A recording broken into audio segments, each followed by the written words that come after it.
రెండేళ్లలో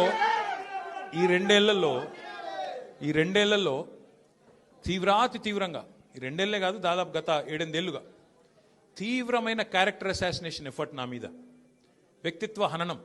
అంటే ఒక కుక్కను చంపే ముందు పిచ్చి కుక్కను ముద్రేయాలని ప్రయత్నం చేస్తారు కదా, నేనేదో డ్రగ్స్ తీసుకుంటానని, నాకేదో హీరోయిన్లతో సంబంధాలు ఉన్నాయని లేని దిక్కుమాలిన వార్తలు రాసి నన్ను క్షోభకు గురి చేయడమే కాకుండా నా కుటుంబ సభ్యుల్ని, నా పిల్లల్ని, నా వాళ్ళు అనుకునే వాళ్ళందరినీ విపరీతమైన క్షోభకు గురి చేశారు. అయినా కూడా ఎన్నడూ బాధపడలేదు, బయటకు వచ్చి వేరే వాళ్ళలాగా దొంగ ఏడుపులు ఏడవలేదు.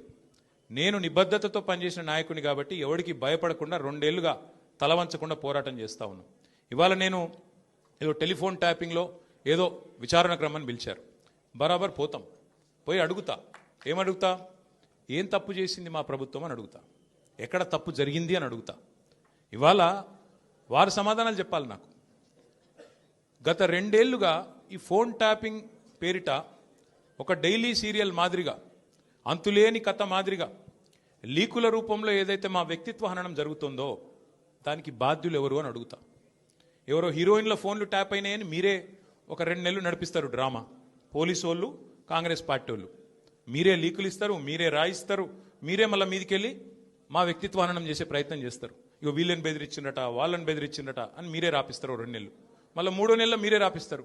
ఏ హీరోయిన్ల ఫోన్ ట్యాప్ కాలేదు, ఎవరిది కాలేదు, అంతా బోగస్, ఇన్ని రోజులు మేము చెప్పిందంతా తూచ్ అని చెప్పి మళ్ళీ మీరే రాయిస్తారు. మరి నా పరువుకి, నా ప్రతిష్టకు కలిగిన నష్టానికి ఎవడు బాధ్యుడు? రేవంత్ రెడ్డి బాధ్యుడా? ఈ లీకులు ఇచ్చిన పోలీసు వాళ్ళు బాధ్యులా? రాసిన మీడియా వాళ్ళు బాధ్యులా? నేను అడుగుతా. అట్లా ఇంకో మాట కూడా నేను అడుగుతా. ఈరోజు ఇవాళ మీరు ఏ అధికారి అయినా, ఈ రాష్ట్రంలో పోలీస్ అధికారి ఈరోజు రాష్ట్రంలో ఫోన్లు ట్యాప్ జరగడం లేదు అని చెప్తాడా? ముందుకొచ్చి మీ కెమెరా ముందుకొచ్చి చెప్పే ఒక్క పోలీసోడు ఉన్నాడా? డీజీపీ శివధర్ రెడ్డి ముందుకు వస్తాడా? ఐజీ ఇంటెలిజెన్స్ ముందుకు వస్తాడా? కమిషనర్ సజ్జరాన్ ముందుకు వస్తాడా? వాళ్ళకి తెలుసు, పోలీసు వాళ్ళకు. భారతదేశంలో స్వాతంత్రం వచ్చిన తర్వాత ఆనాటి నుంచి ఈనాటి వరకు, నెహ్రూ గారి టైం నుంచి ఈరోజు మోడీ గారి టైం దాకా గూఢాచారి వ్యవస్థలు ఎప్పటికప్పుడు పనిచేస్తూనే ఉంటాయి. గూఢాచారి వ్యవస్థ ఎందుకు పనిచేస్తుంది? పోలీస్ నిఘా వ్యవస్థ ఎందుకు పనిచేస్తుంది?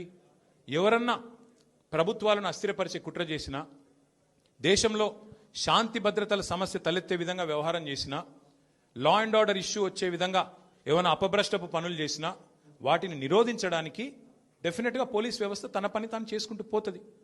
2015లో మన తెలంగాణ రాష్ట్రం ఏర్పడ్డ తొలినాళ్లలో మా ఎమ్మెల్యే గారిని ఒకరిని కొనడానికి ఒక దొంగ 50 లక్షల రూపాయల బ్యాగ్తో వచ్చి దొరికిండు.